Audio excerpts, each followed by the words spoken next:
ఇక్కడ ద్విరుక్తటకార సంధి ఇచ్చారు. ఇది 8వ తరగతి టెక్స్ట్ బుక్‌లో ఇచ్చినటువంటిదే.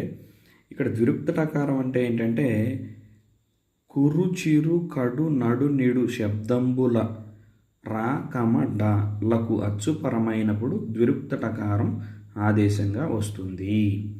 అంటే ఇక్కడ ఏమంటున్నాడు చూడండి. కుట్టు, సురు అని విడదీసినప్పుడు, ఆ పదాన్ని విడదీసినప్పుడు కురు అని వస్తుంది.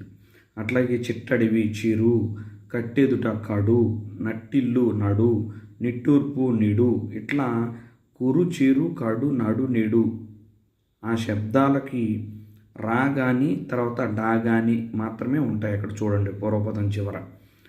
ఆ రా డాలకు అచ్చులు పరమైనప్పుడు, ఊ పరమైంది ఫస్ట్లో, రెండో దాంట్లో ఆ, మూడో దాంట్లో ఏ, నాలుగో దాంట్లో ఈ, ఐదో దాంట్లో ఊ, ఇట్లా పరమైనప్పుడు ద్విరుక్తటకారం ఆదేశంగా వస్తుంది.